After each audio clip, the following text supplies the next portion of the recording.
Here we are, the second episode of Ironheart. This is every Easter egg and little things you might have missed in this episode. Let's go.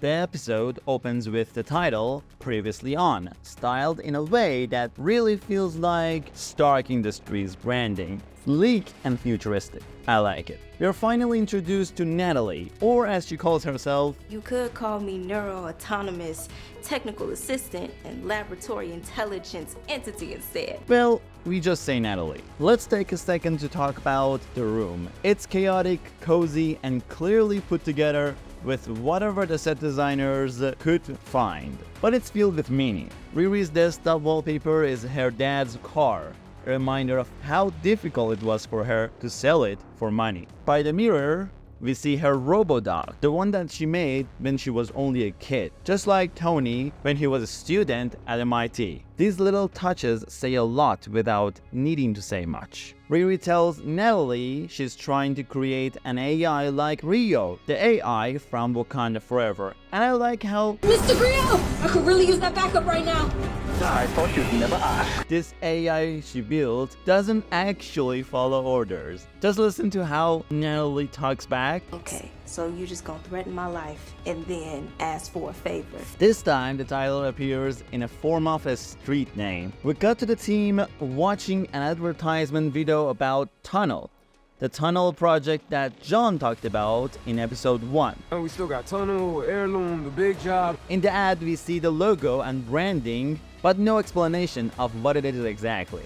However, a poster in episode 1 gave us a hint. The poster says, "Making Chicago the world's leader in sustainable technology, Arthur Robbins." In Marvel Comics, Arthur Robbins is Parker Robbins' father, so this tunnel may be already personal for him. The tunnel project is transporting cars in the tunnels under the streets in a short period of time by magnetic levitation technology. Fun fact, this actually happened before.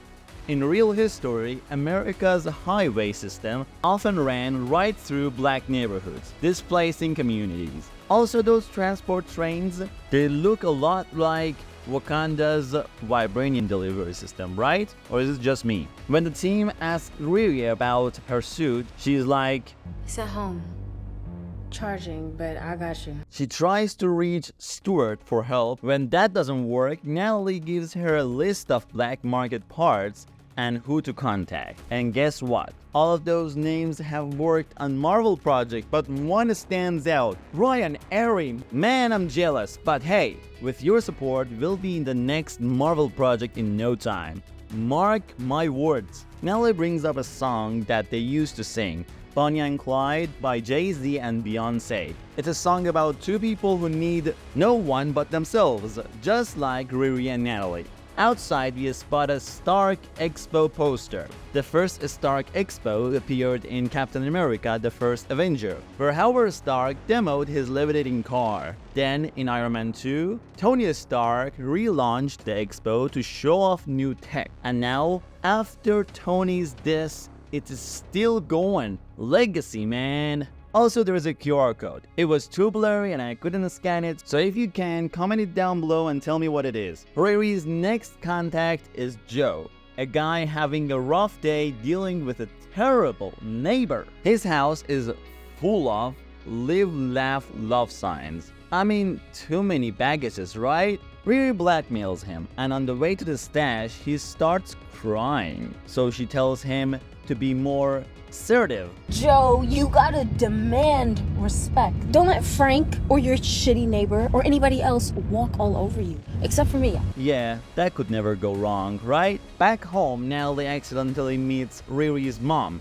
And straight up she says she's an AI. And surprisingly, her mom's okay with it. Look, I get it. That's her daughter's best friend, right? But is it really normal to be this chill about an AI in a world where Ultron nearly wiped out the whole planet, for God's sake? Later, her mom says, "Can you make one of Gary?" This actually references the movie Archive, where a scientist works on an advanced AI in an attempt to resurrect the consciousness of his dead wife. People are starting to use AI to recreate lost loved ones, and honestly, it's not emotionally healthy.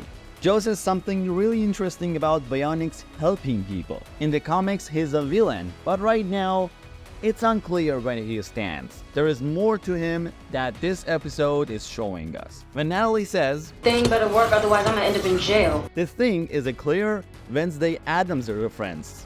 Hi Thing. After the tunnel project gets shut down, Parker Robbins, aka the Hood, appears with this creepy heavy breathing sound. In the comics, his invisibility only lasts as long as he could hold his breath. He gives the owner of the tunnel a sketchy contract, making him and his crew anonymous co-owners of her tech. After a heist, a security guards pull a gun on Riri, but before he can shoot, boom!